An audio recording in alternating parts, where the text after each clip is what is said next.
My name is Talia. I'm 26 years old, and I can still pinpoint the exact moment my family began slipping away from me. Quietly, almost politely, just a few days before Thanksgiving. It began with a phone call from my mother. Her voice was distant, controlled, the kind people use when they've already decided how a conversation will end. I was standing in my apartment kitchen, pen in hand, halfway through a grocery list for the trip home. I remember the smell of coffee still lingering in the air when she said something that made my chest tighten instantly. "You won't be coming to Thanksgiving this year." At first, my brain didn't fully register the words. I laughed nervously and asked what she meant. That's when she delivered the real blow. "Your sister's new husband thinks you'd ruin the vibe." I stood there, frozen. Ruin the vibe? I asked her to explain, but she sighed like I was exhausting her just by asking. She told me Ethan, my sister's brand new husband, felt uncomfortable around me. Since it was his first Thanksgiving as part of the family, they wanted to keep things calm. No drama. Drama. I had met Ethan exactly twice, once at their rushed wedding dinner, where he barely made eye contact with me. The second time was a short family brunch where he spoke only when spoken to. Somehow, despite barely knowing me, I had already been labeled the problem. I held my phone tightly as my mom continued talking, explaining it like it was completely normal to uninvite your own daughter from a family holiday. She assured me it was just this year, and that maybe next year would be different. But the worst part wasn't the excuse. It was how easily everyone went along with it. My sister didn't call. My dad didn't call. No one defended me. It felt like they'd all quietly agreed that I didn't belong at the table anymore. That old, familiar feeling crept back in, the one I'd known my entire childhood, the feeling of being the extra piece, the one who never quite fit. I thought about pushing back, asking what Ethan had actually said about me, demanding an explanation, but I knew how that would end. If I argued, they'd say I was proving his point. So instead, I did the one thing they didn't expect. I said nothing. I told my mom I understood and ended the call. That night, my apartment felt unbearably quiet. Outside, the city glowed with early holiday lights, but inside me, everything felt hollow. Those words kept replaying in my mind. "You won't be at Thanksgiving this year." It didn't sound temporary. It sounded final. Eventually, sadness gave way to anger. Who was Ethan to decide whether I belonged in my own family? And why were they letting him? I replayed our brief interactions in my head. At the wedding dinner, the way he'd stared at me when I mentioned my job, like the information startled him. At brunch, the careful questions about my role, my office, my responsibilities. Back then, I'd brushed it off as awkward curiosity. Lying awake in the dark, I wondered if there had been something else in his eyes, something closer to fear. Still, it didn't make sense. I hadn't done anything to him. I barely knew him. By midnight, I told myself I was done caring.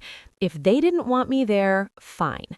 I'd make my own Thanksgiving plans, cook something simple, watch movies, maybe even leave town. I told myself I was okay. I wasn't. The next morning, I threw myself into work, determined to bury the whole thing. My downtown office was already buzzing, phones ringing, keyboards clacking, the familiar smell of coffee drifting through the halls. Work had always been my safe place, predictable, stable, a place where people depended on me instead of excluding me. I'd just sat down and opened my laptop when my assistant knocked on my door. She looked uncertain. "Talia," she said carefully, "There's a man at reception asking for you. He says it's urgent." I frowned. "Did he give a name?" She hesitated. "Ethan." My stomach dropped. Why was my sister's husband here? For a brief moment, I wondered if something had happened to my family, but my assistant didn't look alarmed, just confused. I stood, straightened my jacket, and walked toward reception, my mind racing. When I turned the corner and saw him, he looked nothing like the reserved man I remembered. He was pale, rigid, terrified. The moment his eyes locked onto mine, it was like watching someone realize they'd stepped into a nightmare. His chair scraped violently against the floor as he jumped up, staring at me like he'd seen a ghost. The lobby went silent. Phones stopped ringing. Conversations died mid-sentence. No, this can't be right," he muttered, shaking his head. I stepped closer, completely confused. That only made things worse. You work here?" he stammered. "Yes," I said calmly. "Why are you here?" Everyone was watching now. My assistant, the receptionist, employees pretending not to stare. Ethan's eyes darted around the lobby, landing on the company logo, the security badges, the people clearly waiting for my reaction. His breathing became shallow. "You're Talia Morgan, the compliance director." I nodded. The color drained from his face.